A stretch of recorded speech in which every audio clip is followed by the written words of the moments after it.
First Take is presented by Freestyle Libre. Welcome back to First Take. Alabama was down but not out in its first-round matchup against Oklahoma on Friday. The Crimson Tide trailed 17-0 in the first half before scoring 27 unanswered to match the biggest comeback in CFP history. The 34-24 win punched Bama's ticket to the Rose Bowl against number 1 Indiana. The road team was victorious on Saturday as well. Miami coming out on top of a defensive struggle with Texas A&M. The Canes kept the Aggies out of the end zone all game to secure a trip to the Goodyear Cotton Bowl, where they're going to face Ohio State. Our friend Paul Finebaum joining us now. Paul, let's look at the weekend that was. Who had the more impressive win this weekend? Was it Bama or was it Miami? I think it was Miami, even though I sat there or stood there at the Alabama game in awe of what the Crimson Tide had accomplished. But to me, Miami beat a better team in a more difficult place to win, and that is at Kyle Field and Texas A&M. Alabama and Oklahoma, they were about an even matchup. But what Miami did, especially on the defensive side, against what had been an explosive offense, I thought was absolutely spectacular. I'm not sure where they go from here other than having to face what I think is the best team in the field remaining, and that's Ohio State. And I don't want to take anything away from Alabama. I mean, that was a gritty comeback of epic proportion. But to me, Miami doing what it did, especially on the defensive side of the ball, was one of the most impressive things I've seen this college football season. Oh, it's Alabama for me. Yeah.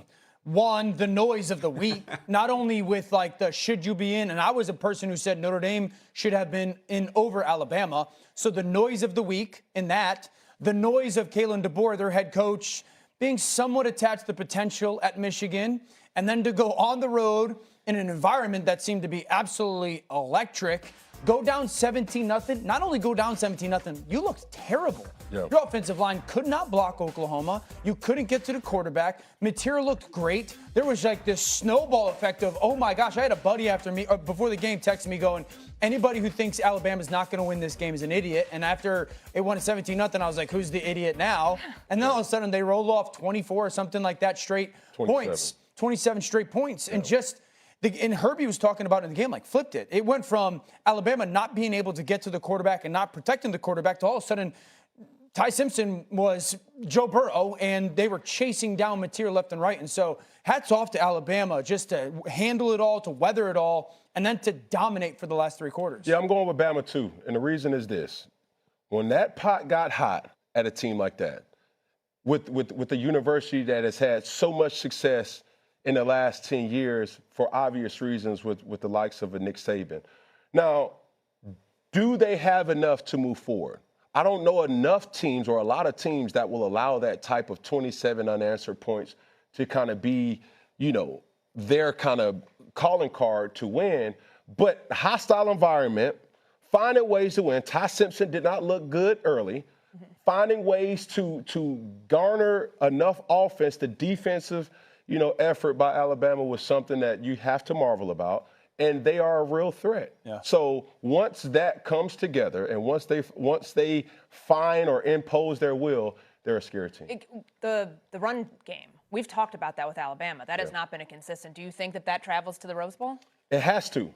It has to. I think it's ebbs and flows, right? And what we've always seen an Alabama team, and, Uncle Paulie knows this best, they will play smash mouth football, a physical brand of football that we have not seen enough this year. Mm-hmm. So coming off the SEC championship, everybody wanted to see how do you respond from that. Okay, starting off a little spotty first quarter and then getting it together for the rest of the game. Yeah. All right, Paul, we talked about Kalen DeBoer all last week. The statement that he put out about the Michigan job, or at least like pointing to what was the speculation about him potentially being in play there.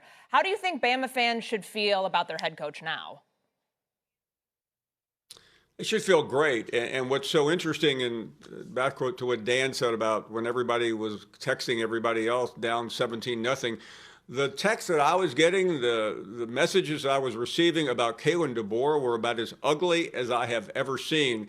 Alabama fans saying, hey, I'll pay for the plane. I'll charter the plane right now to take him from Norman to Ann Arbor. That's how bad it was about 9 o'clock on Friday night. But today, I think everybody is taking a deep breath. And I think if Alabama fans are smart, they would look at the fact that they have one of the 5 best coaches in the country. His record against top 10 teams is simply unbelievable. He continues to do it. And I think most important, I think Alabama fans ought to think about this. Penn State wanted DeBoer, and I'm telling you right now, Michigan would have paid any price to get Kalen DeBoer to be its next head coach, but instead he's staying at Alabama. And I live in this environment, and I'm part of it. I've done a talk show in Alabama for a long time, and yes, we stir the pot. I'm well aware of that. But I think it's time for Alabama fans to say, you know what? We have a great coach. He isn't Nick Saban. He isn't Bear Bryant, but he's as good as we can get right now. We ought to be thankful that we have him.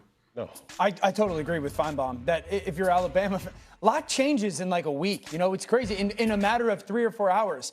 I think the most pivotal moment in Kalen DeBoer's era so far at Alabama is the 4th and 2 call. When they went down, they're down 17-0. They go down and it's 4th and 2. And I think the ball was probably at like the 7-yard line or something. I thought to myself, kick the field goal. Just get points and try to stop the bleeding, get something on the board. They didn't hesitate. They go for it. They catch yards after the catch, touchdown, and then it just flipped. I think that play is the moment that we'll see what happens, you know, moving forward for the rest of this playoff. But we will all point to and be like, that's when it flipped for DeBoer at Alabama long term. That one play. Skeptical. Okay, ladies and gentlemen, boys and girls, little children, dogs and cats, people over there, people over here, I'm going to tell you something that you need to understand. It's just different in the SEC. Hey, if you lose this game, Kalen DeBoer, the Boo Birds and the tweets will come back again. Certain jobs in college football just require you to always be good. Not sometimes being good, always being good. Thank your predecessor or thank the forefathers, the Bear Bryants, the Nick Sabans, to put a pedestal up so high that you will forever be trying to climb to reach. So you're talking about a Big Ten Michigan team. You're talking about a Big Ten Penn State team. Well, listen, in the SEC, there are certain teams, LSU, Alabama, Georgia. If you don't win there, Control, Alt, Delete yourself out of here. And while you have this position, Control, Alt, Delete your emotions. Because it's not like this everywhere, and everybody should understand it. So being grateful that that's your head coach, hell no! Do your job. We expect a certain brand of football to be played all the time, not sometimes. Paul, you want to copy and paste your response from earlier on that? You know, that was one of the greatest sermons I've ever heard, Reverend Cam Newton, even before Christmas. I'm saying amen, because that he's 100% right. And we all know it. And I'm going to say it again, Courtney, because the fine line between winning and losing that game was Kalen DeBoer maybe getting run out of town. That's how bad it would have been. And the situation at Alabama and a lot of the schools that he mentioned, the expectations is to win every game. I have walked out of national championship games that Nick Saban lost on the final play, and fans were down on him. That's the expectation, Cam, and you laid it out about as eloquently as I have ever heard. And yeah, all the cliches about the SEC and Alabama are accurate. You better win, and Kalen DeBoer did, and now he'll be accepted at least until the next game. Yeah, as an Indiana grad, it feels really good and kind of weird today to say we want Bama. I didn't think I'd ever be mentioning those words in my entire life. Be careful. Great serving, Cameron Gregory Newton. Not Gregory! All right, time for a quick take. Michael Irvin was loving what he saw from his Hurricanes as we watched them from the sidelines pull off that win on Saturday. Cam, what do you make of how hype Irvin was? No, we're going to commercial. Man, listen, the playmaker is one of those individuals that he always keep that same energy, and some of it feels like my spirit animal. There's certain things that Michael Irvin does on the sideline, it's like, yo, I love it. Belt, more belt. And he's a person that's like this in real life. This is not a character, ladies and gentlemen. This is a human being that stands by energy, lives by energy, and expects you to have the contagious effect of his energy. So what he's been able to do for Miami is bring back a swagger and an expectations that I love to see. BTC, belt to trash can, I guess, is that what we're calling that? Paul, what did you think of Michael Irvin? Yeah, I don't want to break up the party here because, Cam, I thought that was amazing and everything you said about Michael Irvin, but I want you to answer me something, Reverend Cam. The fact that Michael Irvin can bring that energy to his program, I saw you honored a couple weeks ago at Jordan-Hare Stadium. Why can't you bring it to your program? Because you need to get down and do the same thing to bring Auburn back to like it was in 2010 when you ran the table and won the national championship. That is an unbelievable question, Uncle Paulie, and I'm glad you teed it up. Had we had better officiating, maybe it would have been a lot of Charmin and toilet tissue paper thrown on Toomer's corner. But the fact that the referees had it out on us, somebody is left without a job, and somebody is heart-struck because Auburn did not win. You did say he's your spirit animal, so I think that you're putting this in motion that you're going to be doing that next season. I hope I can get a belt, and get to wiping and smacking and popping anybody. But, man, Auburn, if you're seeing this, you probably will see this. A lot of people don't even want me to talk anyway.